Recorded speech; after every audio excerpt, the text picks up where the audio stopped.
Hello friends, இன்றைக்கி நம்ம என்ன பார்க்க போகிறோன்னா ஒரு சூப்பரான எக்லெஸ் கேக், அதுவும் குக்கர்லேயே. நான் ஆல்ரெடி 2 டைப்ஸ் ஆஃப் கேக் பண்ணியிருக்கேன். அதில் ஒரு கேக்கை நான் லிங்க்கில் கொடுக்குறேன், கண்டிப்பாக அதை பாருங்கள். அண்ட் நான் ஒரு சொதப்பெல்லாம் ஆல்ரெடி ஒரு கேக்கில் பண்ணியிருந்தேன். இந்த கேக்கில் அந்த சொதப்பல் இல்லாமல் பண்ணேன். பட் நான் என்ன பண்ணிட்டேன்னா ஒரு ஆர்வக்குளர் வேலை பண்ணிட்டேன். அதை நீங்கள் பண்ணிடாதீங்க, நான் அது என்னன்றதே சொல்கிறேன். இப்போ ஒரு சேம் கப் அளவு தான் நான் மெஷர்மெண்ட் சொல்கிறேன். 1/2 கப் அளவுக்கு கேர்டை நல்லா பீட் பண்ணிக்கோங்க. அது கூட ஒரு 1/4 டீஸ்பூன் அளவுக்கு பேக்கிங் சோடா, 1/2 டேபிள் ஸ்பூன் அளவுக்கு பேக்கிங் பவுடர் ஆட் பண்ணி இந்த மாதிரி நல்லா மிக்ஸ் பண்ணிங்கன்னா ஒரு பபிள்ஸாக ஃபார்ம் ஆகி வரும். அப்போ இது கரெக்டான மெஷர்மெண்ட்டுன்னு அர்த்தம். இப்போ இது கூட நான் ஐசிங் சுகர், அதாவது ஒரு 1 கப் ஆஃப் சுகரை மிக்ஸி ஜாரில் நல்லா பவுடர் ஆக்கிட்டு இது கூட சேர்த்து நல்லா மிக்ஸ் பண்ணிக்கிட்டேன். அது நல்லா மெல்ட் ஆனதுக்கப்புறமா இது கூட 1/2 cup of refined oil add பண்ணி இதை நல்லா மிக்ஸ் பண்ணணும். அப்போ தான் இந்த ஆயில் கரெக்டாக மிக்ஸ் ஆகிருக்கும். இப்போ நான் ஒரு 1 கப் ஆஃப் மைதா, அதுக்கு கூட 2 டேபிள் ஸ்பூன் அளவுக்கு கொக்கோ பவுடர் ஆட் பண்ணி நல்லா சளிச்சிக்கிட்டேன்.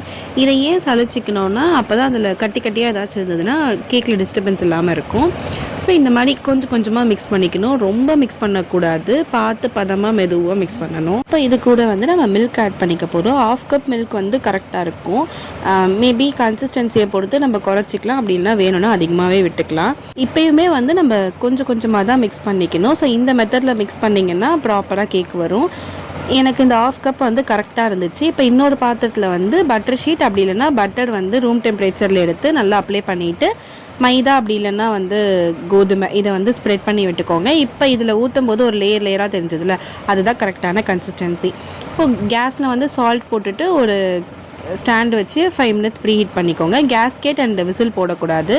15 மினிட்ஸ் லோ ஃப்ளேம்லேயும் ஒரு 10 to 15 மினிட்ஸ் ஹை ஃப்ளேம்லேயும் வச்சிங்கன்னா ப்ராப்பராக சூப்பராக ஸ்பாஞ்சியாக சாஃப்டாக வந்துடும். நான் ஒரு ஆர்வக்கோளாறு வேலை பண்ணேன்னு சொன்னல, அது இதுதாங்க. சூடு ஆறுறதுக்குள்ளேயே நான் இதை எடுத்துட்டேன். சீரியஸாக சூடு ஆறுனதுக்கப்புறம் எடுத்துருந்தேன்னா ப்ராப்பராக கேக் வந்திருக்கும். நீங்கள் கண்டிப்பாக இதை ட்ரை பண்ணி பாருங்கள். இது ஒரு மஸ்ட்டு ட்ரைன்னு தான் சொல்லுவேன். எவ்வளோ சாஃப்டாக இருக்குது பாருங்கள். ட்ரை பண்ணி பார்த்துட்டு எப்படி வந்துச்சுட்டு கமெண்ட் பண்ணுங்கள், லைக் பண்ணுங்கள், ஷேர் பண்ணுங்கள், சப்ஸ்கிரைப் பண்ணுங்கள். பாய்.